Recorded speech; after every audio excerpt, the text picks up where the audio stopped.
So he's pulling up another source. Let me stop sharing for a second because I need to fix my windows because I didn't mean to pull that out and it's going to cause confusion for me. So give me a second.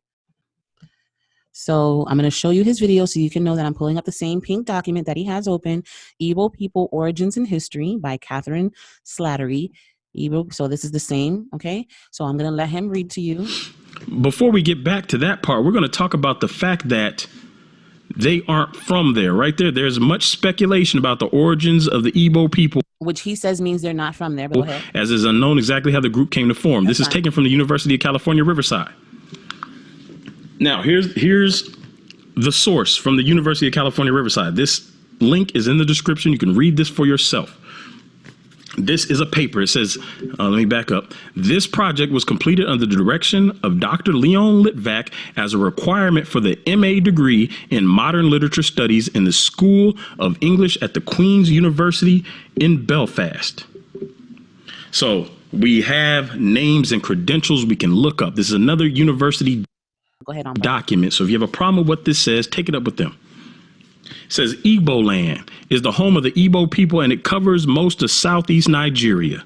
There's Nigeria again. This area is divided by the Niger River into two unequal sections, the eastern region, which is the largest, and the midwestern region. The river, however, has not acted as a barrier to cultural unity. Rather, it has provided an easy means of communication in an area where many settlements claim different origins. The Igbo are also surrounded on all sides by other tribes, and it gives a list of tribes. Now, this is the important part where the Wikipedia article drew from. Now, the origin of the Igbo people has been a subject of much speculation, meaning they don't know where these people came from. And it is only in the last 50 years that any real work has been carried out in this subject. Like any group of people, they are anxious to discover their origin and reconstruct how they came to be how they are. This is very important, and it's something that's going to come up again in his own sources. So it says that they are anxious to discover their origin and reconstruct how they came to be how they are. It's really moving, some of the stuff that I'm about to show y'all. I really hope that you're paying attention. You know, some of us, when we watch things, we let down our guard and our brain goes into receipt mode and we allow it to override our thinking barriers and our scrutiny barriers. Do not allow anything I say or anyone else to override your scrutiny. Think actively, pay attention, actively engage, and scrutinize the information for yourself and see whether this brother is telling you the truth, the whole truth, and nothing but the truth. Go ahead on, bro. Their experiences under colonialism since Nigeria's independence have emphasized for them the reality of their group's identity, which they want to anchor into authenticated history. They want to anchor their group identity into authenticated history. This is his source that he got from Wikipedia. Go down. You can continue reading the rest of this for yourself. The link is in the description. But we're gonna get more so into the different sides of the Niger rivers. But it's a little bit more in here. So anyway, he moved on. I just wanted you to see that he moved on without reading the rest. Now, this is where he stopped, where I highlighted, as you just saw. And I want you guys to understand what we're about to see is a pattern with this dude. What we're about to see, and I'm not, in any way, shape, or form disrespecting him or anything or calling him out his name or calling him fat and putting butter biscuits next to him or none of that. I'm just saying that, remember, he gave you two options. And he said that either Damon and I either didn't find the information or we did find it and we didn't reveal it to you.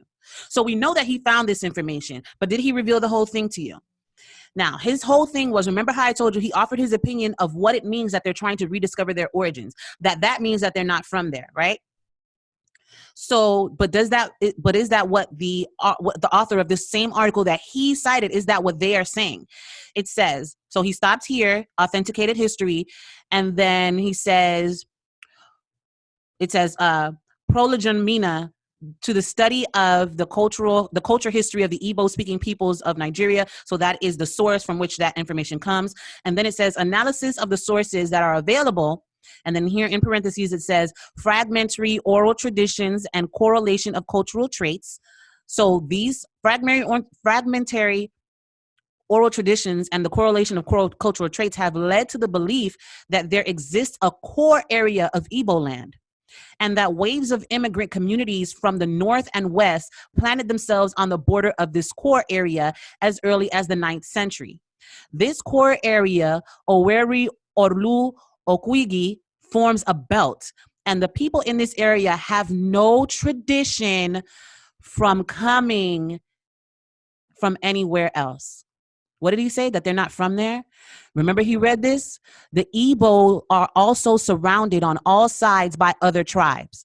So who's at the core? The Igbo are at the core. And it says here that the core area, the people in this area have no tradition of being from anywhere else. Why did he not read that to you? Why did he just say, okay, let's move on. There's some more stuff in there.